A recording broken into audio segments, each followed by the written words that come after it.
Então, para quem não me conhece, eu sou Paola de Balzac e o objetivo desse vídeo é fazer uma resenha ou talvez vários vídeos com a mesma resenha deste livro maravilhoso do Mia Couto, que se chama Venenos de Deus, Remédios do Diabo. Só o título já é assim super incrível, super maravilhoso.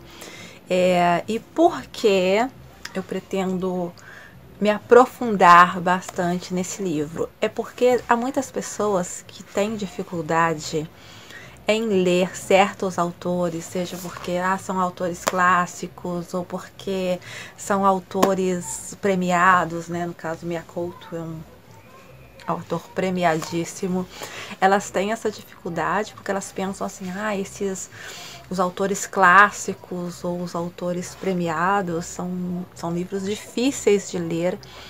E o meu objetivo é justamente mostrar o contrário, mostrar que às vezes vocês estão perdendo a oportunidade assim de dar um passo maior, né? Porque às vezes a pessoa fica naquele universo, eu só vou ler esse tipo de livro porque esse tipo de livro eu consigo entender, eu consigo acompanhar. Se eu ler um livro, né, que é considerado um livro mais difícil porque tem um autor que ele é considerado gênio e Mia Couto é gênio, que você não vai acompanhar muito, pelo contrário. No caso do Mia Couto, que é um escritor que eu gosto muito, ele preza muito pela simplicidade. O que não quer dizer que essa simplicidade não seja uma coisa assim genial, é muito genial a forma com que ele coloca as coisas. Até a simplicidade pode dar bastante trabalho, sabe? Não é. É uma simplicidade muito bem elaborada, muito bem projetada. É como se ela é uma coisa muito simples, ela tem todo um percurso, ela tem todo um desenho que te leva ali dentro, mas é bastante simples, só que é uma simplicidade complexa. Não sei se vai com o tempo, ao abordar mais claramente esse livro, vocês vão entender aquilo que eu estou dizendo. Quando a gente fala de um autor muito genial, é preciso você saber o seguinte, que há várias maneiras de você escrever uma história. Se eu falar, eu fui ali na papelaria e comprei uma caneta, eu posso simplesmente escrever que eu fui numa papelaria e comprei uma caneta, mas essa não é a única maneira de eu dar essa informação. E aí cada autor, com a sua genialidade, vai saber dar essa informação de assim, milhares de maneiras diferentes e fazendo com que você, mero leitor, possa estar dentro da vida daquele personagem e ver tudo que ele viu, sentir tudo que ele sentiu. E isso que é mágico, isso que é... Eu tô querendo tampar aqui o meu cachorro que tá lambendo o saco nesse momento. Então essa que é a grande genialidade do escritor, gente. Desculpa. O ponto que eu destaco muito nesses autores geniais é a forma com que eles descrevem os personagens, de maneira que eu não preciso te dizer, aquela personagem ali é loura, tem 1,68 m, tem não sei quantos quilos, né? Para você saber. Claro que às vezes a descrição física pode ser necessária, mas um autor genial, ele vai descrever outras características, aquelas coisas que são muito peculiares da pessoa, o jeito dela, a personalidade, alguns tiques, algumas características muito únicas, de maneira com que, às vezes, ao escrever um diálogo entre alguns personagens, ele não precisa nem te contar quem que falou o quê, porque você já sabe qual é o personagem, às vezes a maneira dele de falar e tal. Então tem muito isso nesses autores assim geniais, uma coisa assim que eu observo bastante. E um terceiro ponto é o quanto o livro te leva a pensar, seja a pensar em relação à história, seja a pensar em relação aos personagens, em relação ao tema, né, deste livro, ou então com aquilo que o autor está querendo me dizer, com aquilo que talvez ele esteja querendo me enganar, para onde que ele está querendo me levar. Há um diálogo do leitor que é com os personagens, que é com a história e também com o autor. Por que que este autor está me contando? Que eu te disse que há milhares de maneiras de se contar uma história para alguém. Por que que este autor, genial como ele é, está me contando essa história exatamente dessa maneira e não de outra? Então, durante a leitura, que é muitíssimo prazerosa, tem também isso, tem também essa questão de querer adivinhar por que que o escritor está querendo me contar essa história exatamente dessa forma. Para esse vídeo não ficar muito grande, porque como eu te disse, é um livro simples, porém complexo, há muitos detalhes para se abordar nesse livro. Eu não sei quem aqui vai estar me assistindo, se são pessoas que já leram Mia Couto, ou se são pessoas que ainda vão ler Mia Couto, não sei até que ponto eu vou poder conseguir segurar para não dar certos spoilers. O objetivo não é dar spoilers, mas eu sei que em dada altura eu vou acabar dando algum spoiler, então eu vou ter que definir de que forma que eu vou sinalizar para vocês como a hora que eu vou dar esse spoiler, né, para você ter a escolha de não quero saber. Possivelmente, talvez eu coloque na descrição do vídeo, talvez, ó, no minuto tal tem spoiler, talvez essa seja a forma mais fácil.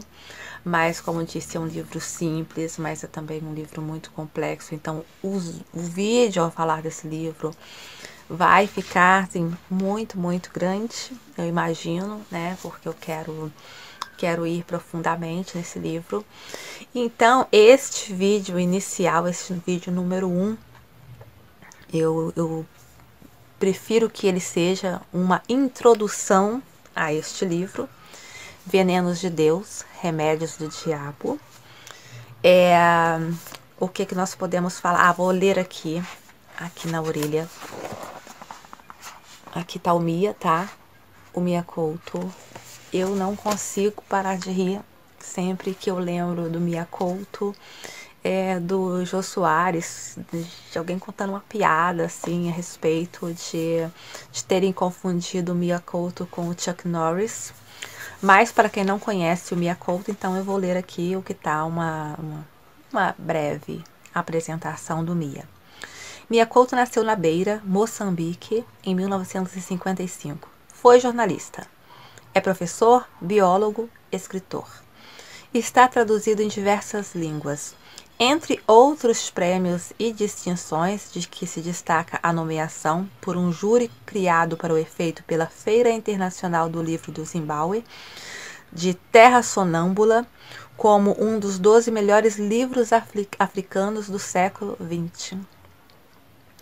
Foi galardoado pelo conjunto da sua já vasta obra, com o Prêmio Virgílio Ferreira, 1999, e com o Prêmio União Latina de Literaturas Românicas, em 2007.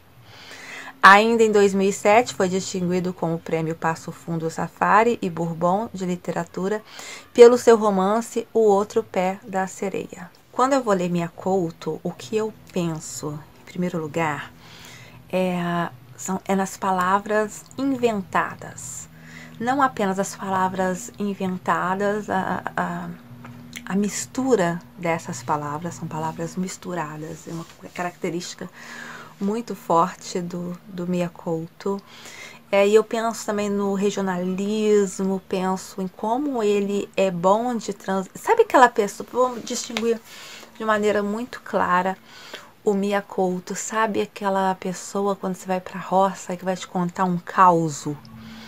Ler Mia Couto para mim é esperar alguém que vai me contar um causo, com aquela simplicidade, com aquela doçura, com aquela melodia, com aquele jeito de falar muito característico, muito próprio das pessoas de determinado lugar. É aquele momento em que alguém vai distinguir vai me apresentar um certo personagem desse caos e que vai brincar com a situação, vai talvez me mostrar certas características do modo de falar dessa pessoa, que talvez seja o personagem central desse caos. É isso que eu espero antes de abrir um livro do Mia Couto, é isso, é essa atmosfera de caos, de simplicidade, de entrar dentro de uma coisa assim, que tem um certo... Você se sente um pouco íntimo, você se sente aconchegado, é essa a minha sensação com o Mia. E ele tem essa coisa da mistura de palavras. Tem um outro livro aqui, e depois, se vocês quiserem, posso fazer também resenha dele, que tem até uma capa parecida, um pouco parecida, né, com a Venenos de Deus, né? Essa daqui, você pode ler Jesus Além. Não é Jerusalém, é Jesus Além. Coisa muito característica do Mia.